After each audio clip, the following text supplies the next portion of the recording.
SCO summit में आप सबका हार्दिक स्वागत है। पिछले 2 दशक में एससीओ पूरे एशियाई क्षेत्र में शांति, समृद्धि और विकास के लिए एक महत्वपूर्ण प्लेटफॉर्म के रूप में उभरा है।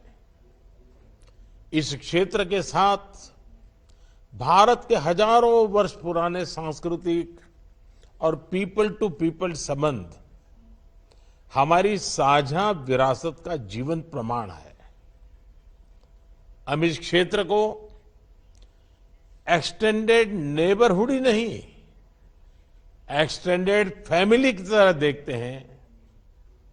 एक्सेलेंसीज, एससीओ के अध्यक्ष के रूप में भारत ने हमारे बहुआयामी सहयोग को नई ऊंचाइयों तक ले जाने के लिए निरंतर प्रयास किए हैं। इन सभी प्रयासों को हमने 2 मूलभूत सिद्धांतों पर आधारित किया है। पहला, वसुधैव कुटुंबकम, यानी पूरा विश्व एक परिवार है। यह सिद्धांत प्राचीन समय से हमारे सामाजिक आचरण का अभिन्न अंग रहा है और आधुनिक समय में भी हमारे लिए एक नई प्रेरणा और ऊर्जा का स्रोत है। और दूसरा, सिक्योर यानी security, economic development, connectivity, unity, respect for sovereignty and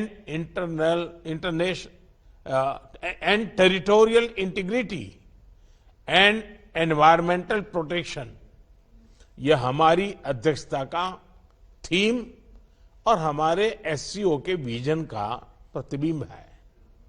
Bharat ने इस दृष्टिकोण के साथ एससीओ में सहयोग के 5 नए स्तंभ बनाए हैं। Startups and innovation, traditional medicine, youth empowerment, digital inclusion तथा shared Buddhist heritage. Excellencies, Bharat ने एससीओ की अपनी अध्यक्षता के अंतर्गत 140 से अधिक कार्यक्रमों और सम्मेलनों और बैठकों की मेजबानी की। हमने एससीओ के सभी ऑब्जर्वर्स और डायलॉग पार्टनर्स को 14 विभिन्न कार्यक्रमों में शामिल किया है। एससीओ की 14 मंत्री स्तर की बैठकों में हमने मिलकर कई महत्वपूर्ण दस्तावेज तैयार किए हैं। इनसे हम अपने सहयोग में नए और आधुनिक आयाम जोड़ रहे हैं, जैसे ऊर्जा क्षेत्र में इमर्जिंग फ्यूल्स पर सहयोग, ट्रांसपोर्ट के क्षेत्र में डीकार्बनाइजेशन और डिजिटल ट्रांसफॉर्मेशन में सहयोग, डिजिटल पब्लिक इंफ्रास्ट्रक्चर के क्षेत्र में सहयोग। भारत का प्रयास रहा है कि एससीओ में सहयोग केवल सरकारों तक सीमित न रहे, लोगों के बीच संपर्क और गहरा करने के लिए भारत की अध्यक्षता में नई पहलें ली गई हैं। पहली बार SCO millet food festival, film festival, SCO Surajkund craft mela, think tank conference, international conference on shared Buddhist heritage का आयोजन किया गया। एससीओ की पहली पर्यटन एवं सांस्कृतिक राजधानी इटर्नल सिटी वाराणसी अलग अलग कार्यक्रमों के लिए आकर्षण का केंद्र बनी। एससीओ देशों के युवाओं की ऊर्जा और प्रतिभा को सार्थक करने के लिए हमने young scientist conclave, young authors conclave, young resident scholars program, startup forum, youth council जैसे नए फोरम्स का आयोजन किया। एक्सेलेंसीज, वर्तमान समय में वैश्विक स्थिति एक महत्वपूर्ण पड़ाव पर है। विवादों, तनावों और महामारी से घिरे विश्व में फूड, फ्यूल और फर्टिलाइजर क्राइसिस सभी देशों के लिए एक बड़ी चुनौती है। हमें मिलकर यह विचार करना चाहिए कि क्या हम एक संगठन के रूप में हमारे लोगों की अपेक्षाओं और आकांक्षाओं को पूरा करने में समर्थ है। क्या हम आधुनिक चुनौतियों का सामना करने में सक्षम हैं? क्या एससीओ एक ऐसा संगठन बन रहा है जो भविष्य के लिए पूरी तरह से तैयार हो?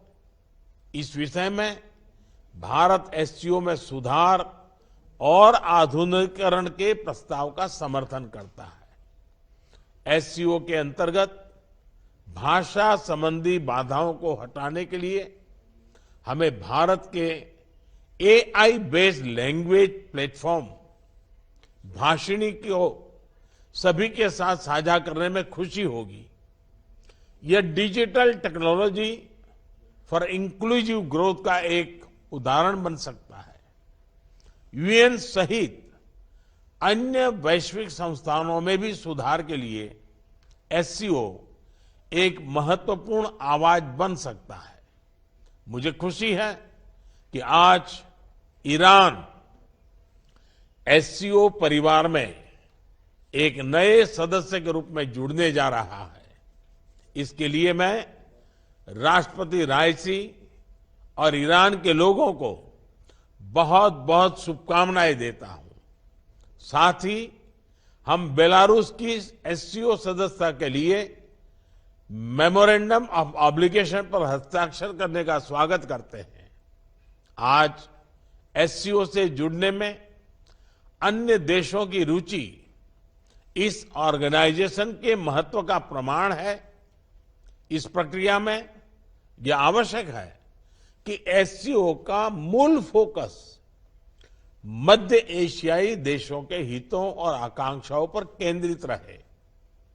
एक्सेलेंसी, आतंकवाद क्षेत्रीय एवं वैश्विक शांति के लिए प्रमुख खतरा बना हुआ है। हम चुनौती से निपटने के लिए निर्णायक कार्रवाई आवश्यक है। आतंकवाद चाहे किसी भी रूप में हो, किसी भी अभिव्यक्ति में हो, हमें इसके विरुद्ध मिलकर लड़ाई करनी होगी। कुछ देश क्रॉस बॉर्डर टेररिज्म को अपनी नीतियों के इंस्ट्रूमेंट के रूप में इस्तेमाल करते हैं, आतंकवादियों को पनाह देते हैं। एससीओ को ऐसे देशों की आलोचना में कोई संकोच नहीं करना चाहिए। ऐसे गंभीर विषय पर दोहरे मापदंड के लिए कोई स्थान नहीं होना चाहिए। टेरर फाइनेंसिंग से निपटने के लिए हमें भी आपसी सहयोग बढ़ाना चाहिए। इसमें एससीओ के रेड्स मैकेनिज्म की महत्वपूर्ण भूमिका रही है। हमारे देशों के युवाओं के बीच रेडिकलाइजेशन के फैलावे को रोकने के लिए भी हमें और सक्रिय रूप से कदम उठाने चाहिए। रेडिकलाइजेशन के विषय में आज जारी की जा रही ज्वाइंट स्टेटमेंट हमारी साझा प्रतिबद्धता का प्रतीक है। एक्सेलेंसी, अफगानिस्तान की स्थिति का हम सभी की सुरक्षा पर सीधा प्रभाव पड़ा है।